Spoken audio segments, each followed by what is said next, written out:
रात काफी गहरा चुकी थी। शमशान भूमि में मानो मातम छाया था।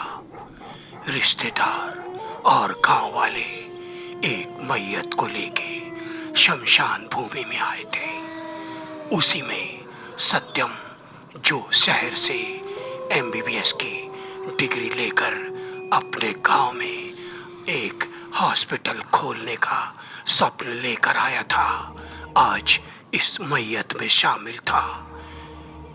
भूत प्रेत, तंत्र मंत्र को एक मनगढ़ंत बातें, अंधविश्वास और तुच्छ बातें जानने वाला सत्यम आज यह देखकर चौंक गया था।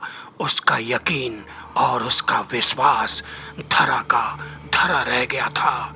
वह इस बात को मानने के लिए तैयार हो गया कि इस दुनिया में शैतान का भी अस्तित्व है।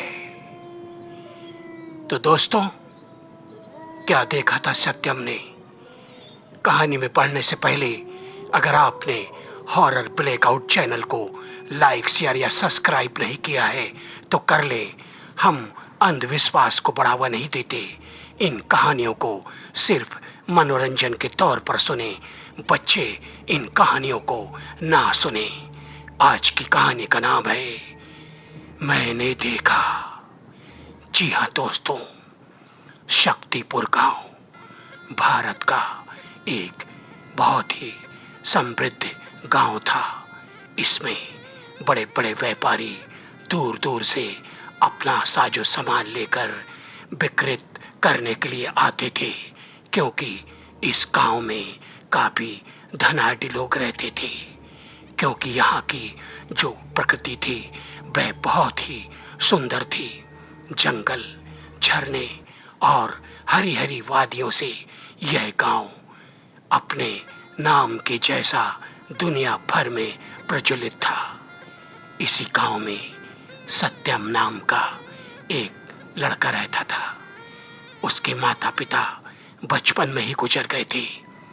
पिता की इच्छा थी कि वह बड़ा होने के बाद डॉक्टर बने और एक अच्छी डिग्री लेकर अपने इस गांव में एक हॉस्पिटल खोले। सत्यम ने वह कर दिखाया।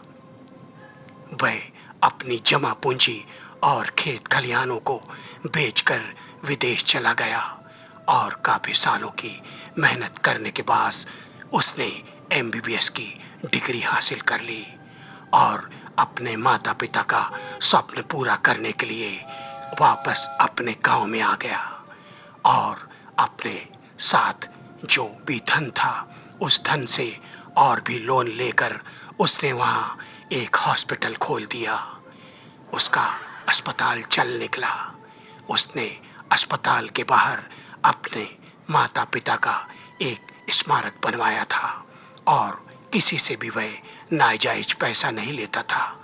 जो कुछ दे देता वह उनसे कहता, देखिए हमें कुछ नहीं चाहिए, ये तो सब एक सेवा है।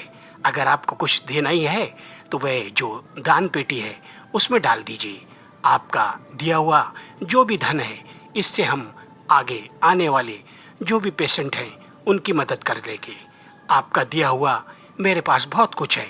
और वह इसी प्रकार मानव सेवा करता रहा। गांव तो क्या, दूर दूर से लोग उसके अस्पताल में आते और इलाज करके चंगे हो जाते।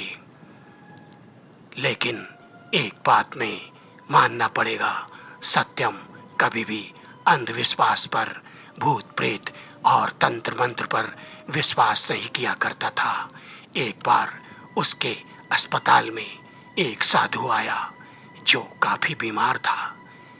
सत्यम ने उससे पूछा, क्या हुआ बाबा आपको? उस साधु ने कहा, बेटा कई दिनों से रोज बुखार आ जाता है और खास करके शाम के समय। मुझे तो लगता है जो मेरे गांव के पास में एक तांत्रिक है उसके मठ में कुछ रहने वाले ऐसे मांत्रिक हैं, उन्होंने मेरे ऊपर कुछ कर दिया है। तब सत्यम ने कहा, अरे बाबा आप भी इन सब बातों में क्यों पड़े हुए हैं? अरे अब तो जाग जाइए, दुनिया कहाँ से कहाँ चली गई है और आप लोग अंधविश्वास को बढ़ावा देते हैं। ये सब चीजें कुछ नहीं है। पर उस साधु ने कहा, देखो बेटा, अगर तुम्हें मेरा इलाज करना है ना तो करो, मगर एक बात बताए देता हूँ, इन सब बातों को कभी भी नकारना मत, क्योंकि इनका अस्तित्व है। मेरे आगे पीछे कोई नहीं है। मैं बचपन से ही एक साधु का जीवन बिता रहा हूँ। मुझे किसी प्रकार की मोह माया नहीं है। मैं भी कुछ मानव सेवा करता हूँ। मैंने भी कुछ सिद्धियाँ पाई हैं, लेकिन अपने लिए नहीं। मैं भी उन दीन दुखी लोग जो तंत्र मंत्र के सताए हुए हैं, उन बुरी शक्तियों के सताए हुए लोगों का मैं अपने ढंग से इलाज करता हूँ।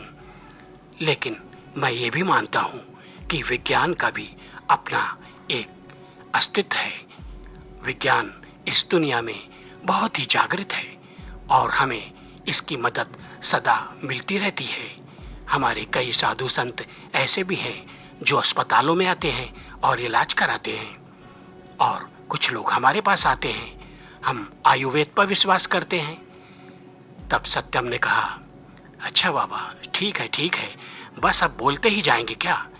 इलाज नहीं कराना है क्या? तो बेटा, मैंने जैसा कहा ना, अगर तुम इन सब बातों पे विश्वास ले आओ तो मैं समझूंगा कि मेरा इलाज कराना सफल हो गया। तब सत्यम ने कहा, अच्छा बाबा, ठीक है, आपकी बात मान लेता हूँ। बहुत बोलते हैं आप, चलिए उस खाट पे लेट जाइए।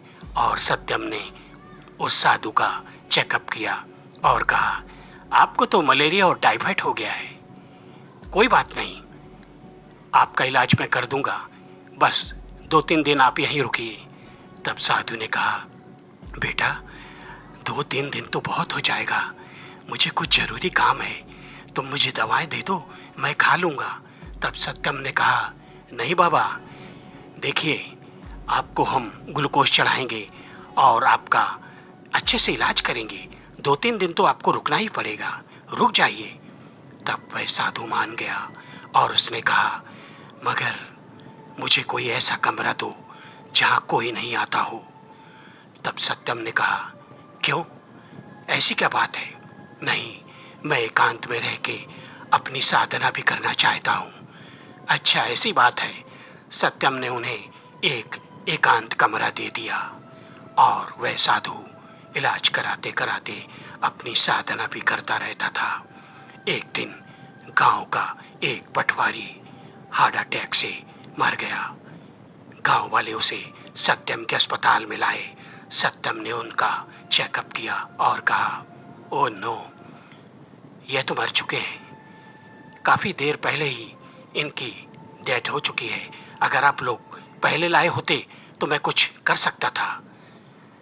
लेकिन गांव के मुखिया ने कहा, अब क्या बताएं डॉक्टर साहब, हमारे गांव वाले पहले तो इन्हें एक साधु के पास ले गए, फिर एक तांत्रिक के पास ले गए। सत्यम ने कहा, समझ गया, अब मैं पूरी बात समझ गया।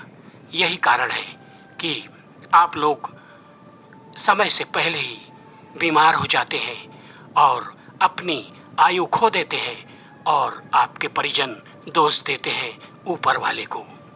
अरे अब तो जाग जाइए।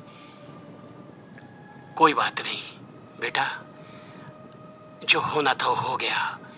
और गांव वाले उस बॉडी को लेकर शमशान में चले गए। शोक व्यक्त करने के लिए सत्यम भी साथ में आ गया। रात काफी गहरा चुकी थी। गांव वाले उस बॉडी का अंतिम कर्म कर रहे थे। सत्यम दूर ही खड़ा था। तभी उसने देखा कि एक चिता जो धू धू करके चल रही थी, उसके बीच से एक भयानक आकृति उभर कर सत्यम को देख रही थी। यह देखकर सत्यम ने अपनी आंखें मली कि कहीं उसे कुछ ऐसा आभास या स्वप्न बात तो नहीं हो गया। उसने वापस देखा तो वह विकराल आकृति सत्यम को ही घूर रही थी, मानो कह रही हो कि हमारा अस्तित्व है। बंद गई। वह चक्कर खा के वहीं गिर गया। जब अंत्येष्टि करके गांव वालों ने देखा और कहा, अरे ये डॉक्टर साहब को क्या हो गया? अरे बेचारे हमारे साथ आए थे अपना अस्पताल छोड़कर, लेकिन इन्हें क्या हो गया? और लोगों ने उन्हीं के अस्पताल में ले गए। वहां पर जो नर्स और जो डॉक्टर थे उन्होंने उनका इलाज किया। जब वह होश में आए तब गांव वाले और उनके डॉक्टरों ने पूछा, सर आपको क्या हुआ था? आप उस जंगल में उस पेड़ के नीचे बेहोश पड़े थे। तब सत्यम ने कहा, मैंने देखा।